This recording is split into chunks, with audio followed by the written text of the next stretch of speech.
All right, let's get this started. Please welcome back the director, Chris Smith, along with producer Spike Jonze and Mr. Jim Carrey.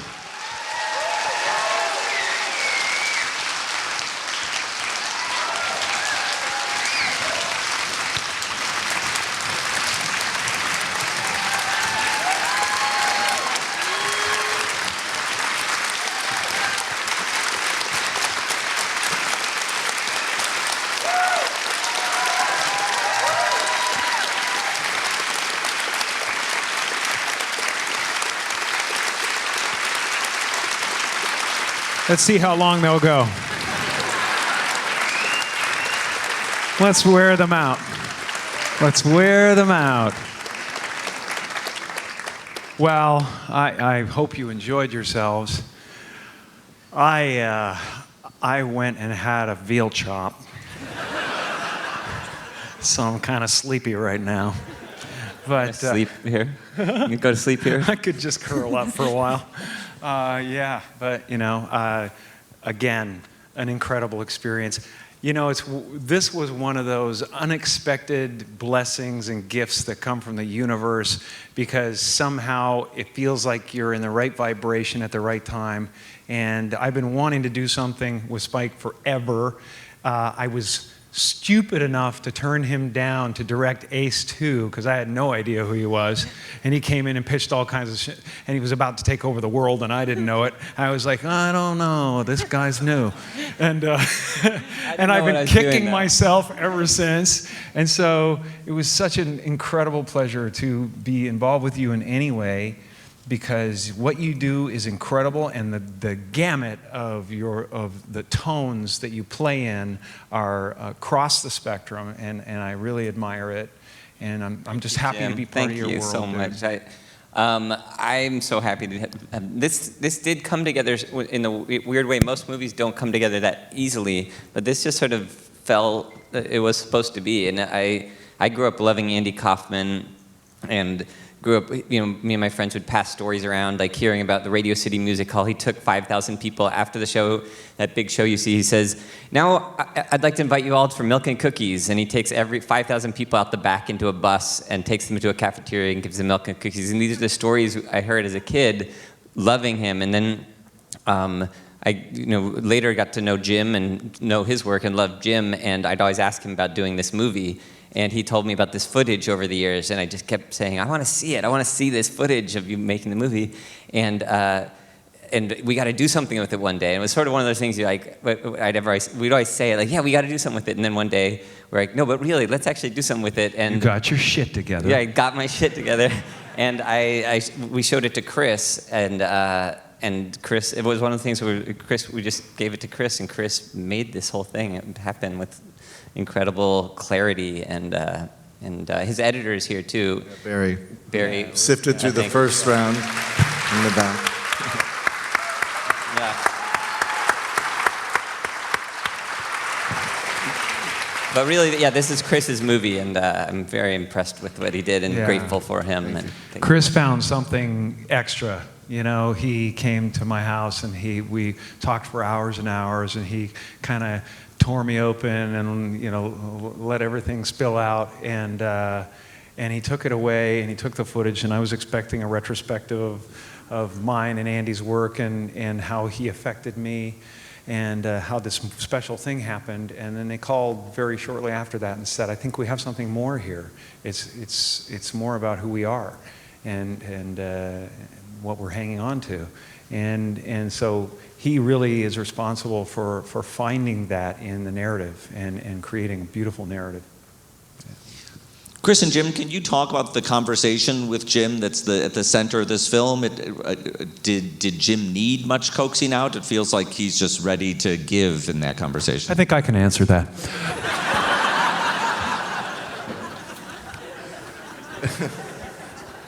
I remember packing up that day and driving home. I called Barry, and I just said, on the first day, I was like, I think we got it. Like, if I never see Jim Carrey again in my life, we have a movie. Because it was just, you know, it's just the interview that you always hope you get, but you never do when you do interviews. But it was the right place at the right time with the right energy, and it just sort of all like flowed in this way that felt special at the time, and sometimes you don't know. You look back and it isn't what you remembered, but in this case it was. And yeah, it was. I felt very fortunate as part of being a part of this whole thing. Just getting the first phone call, looking through the footage, and then meeting Jim has been it's been a great way to spend a year of just like delving into their work and everything else. Jim, in this conversation, we really get a sense of you trying to shape your own career and searching where your career goes. And I wonder where you're at now in that search for your career. I'm not there at all, quite honestly. The best thing that's happened in the last few years is a steady, gradual realization of wholeness for me, and less individuation. Somehow, maybe because of the things I've gone through or whatever it is, and it's not depression, by the way. A lot of people interpret what I've been through as depression. I have no hint of depression in my life. That's not true. I have sadness and happiness and all kinds of different emotions that happen to everybody, but they don't sit on me long enough to drown me. And I look at it all as colors and palette, and I really don't feel like it's a personal thing anymore. I don't feel like there's a me here.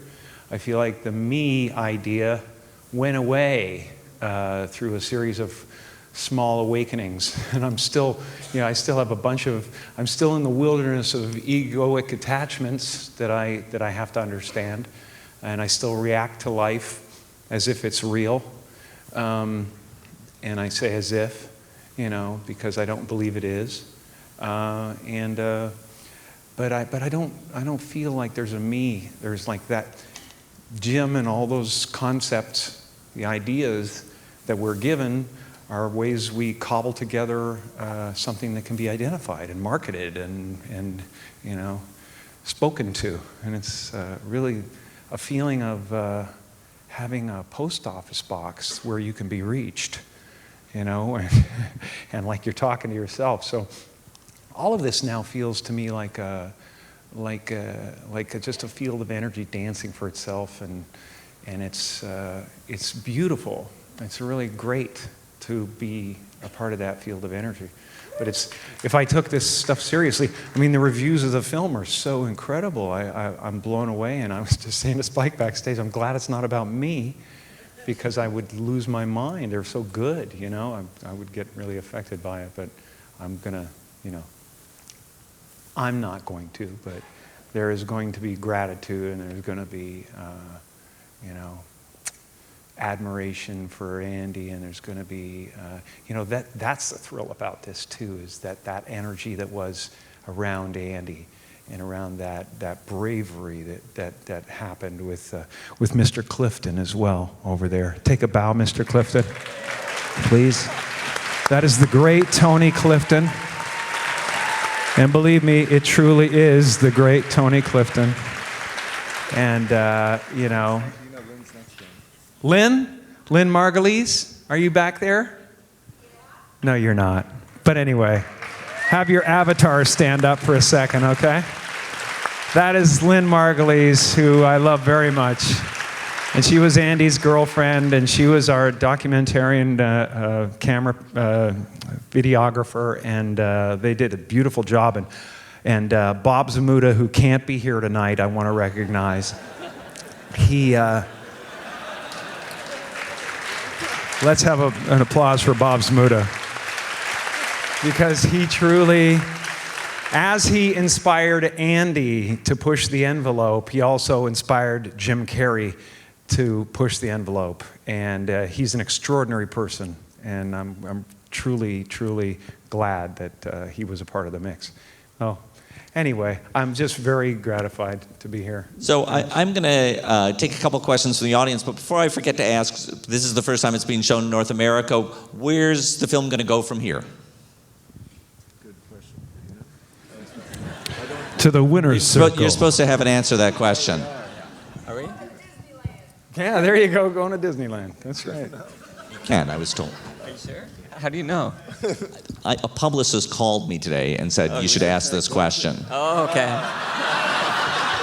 Okay, no publicist called us and told us anything. So I get, yeah. Am I right, publicist? Are we allowed to? Okay. Oh, okay, so we made a deal with Netflix, so it'll be streaming on Netflix, and Yeah. we're very happy. And Thank you, Netflix. what's- Thank you, Netflix. yeah, thank you, Netflix. And That's such a coincidence. It was a Netflix publicist who called me today. Ah, okay. So people are going to see it, and they're going to see that experience. This is the exciting part. They're going to see that experience. They're going to be reintroduced to Andy Kaufman, the greatness of that era and that experience, and he's still affecting people. He left a fragrance. Yeah, and me, I feel like he did in all of us, and yeah. I got some stank on me. You got some stank on me? I hope, hopefully, I Some do. stank on me. All right, let's take a couple questions. Front row here. Jim, I had the privilege of meeting you back in the late 70s when you were starting out. Was I stoned? It was at Scarborough College, and Oh, great.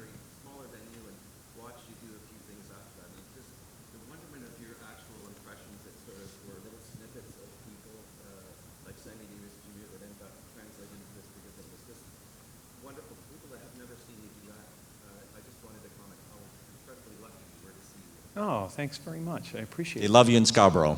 They love me in Scarborough. Well, I used to live in Scarborough, Yeah, I used to live in Scarborough, for sure. It was a comment of someone who had seen him in Scarborough years It was ago. the worst time of my life. Quite honestly.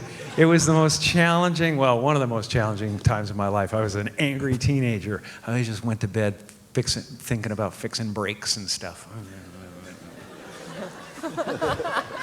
Fixing brakes. Fixing brakes. I'll fix his brakes and he'll go off the road and that kind of stuff.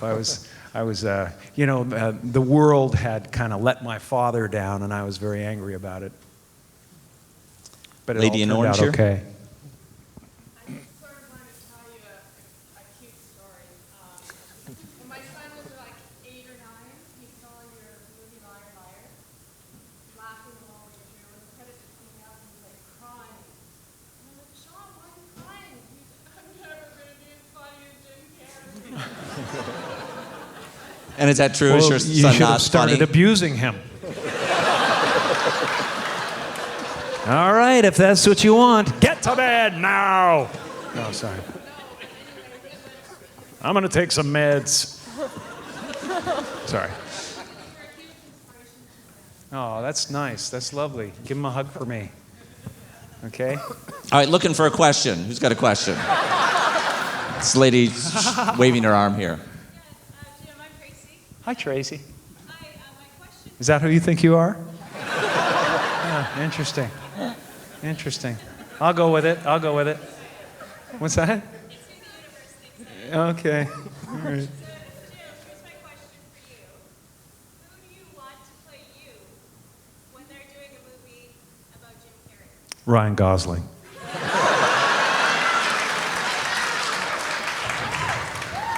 Of course. Of course. All right. I see a waving hand over here. This would you maybe both love first of all, but you share lots of spiritual wisdom, and I wonder those insights, they come spontaneously or have some practice, like meditation. So the question, if people didn't hear it, is you talk a lot about, you bring a lot of spiritual insights, and he's asking, does that come from a specific practice, or is it on your own? It comes from a lot of things. I mean, it comes from a lot of reading and a lot of finding a lot of teachers who are wise. Just on YouTube alone, you can find very intelligent things going on if you want to look for them. But just a lot of years of learning and years of disappointments. And I think the most valuable thing that happens to us is suffering. Because suffering, makes you, it breaks you down. It breaks down your defenses. And once you're defenseless, then the really good things begin, So it's really like, I talked about this in New York, and I'm not sure that they totally understood when I was on stage with Michael Moore. I kind of left the audience going like, are you allowed to say that? But I talked about hopelessness, embracing hopelessness. And what I don't mean by that, I don't mean that that's your aim, but embrace what is. It's like, let's recognize what is, what the truth is always the place to start from. So no resistance to the isness of life. This is what it is, even if it's a punch in the face. It's like, okay, it's a punch in the face, and boy, that's going to be an interesting part of my character someday, or the lack of my character, or whatever, the story. And I don't know if that answered your question, but I was making sound, and that's the important thing. Go to YouTube, I think, is the bottom line here. Okay, we'll take 2 more questions. In the white T-shirt back there.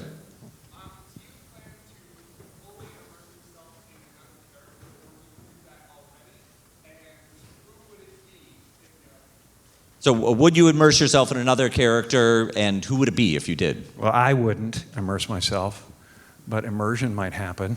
And that's possible for sure. I mean, I think it's actually happening. There's things that are coming up that are wonderful, amazing, complex characters that are gonna unfold. And I don't really think about it so much. I'm here. This is kind of it. So this is the experience we're having. And I'm not down the road, and I'm not going like, oh God, I got to line up next year. But I feel, like let's just roll. Let's just roll. Yeah. Okay, we'll take one more question. Who's got a good one? This woman right here. Hi, you began like you were on Hee Haw or something like that. Like they had just told the best joke on the other frame, and you started like, okay, you, like, ha ha ha ha ha. Thank you, Buck Owens. Anyway, but go ahead. You are, cool.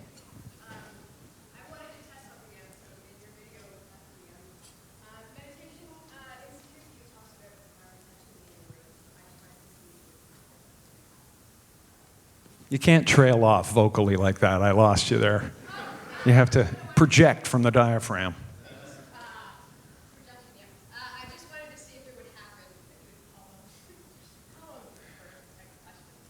Oh, really? So you were visualizing that, and it happened. Look at that. That's incredible. But I'm the person who called on her. Are you? Are you really? Are you a person at all? We've all got a Or lot did to she think call about. on herself? We are out of time, but thank you all for coming. Thanks Thank you especially so much. Chris I love you Smith, so much. Spike Jonze, and Jim you. Carrey.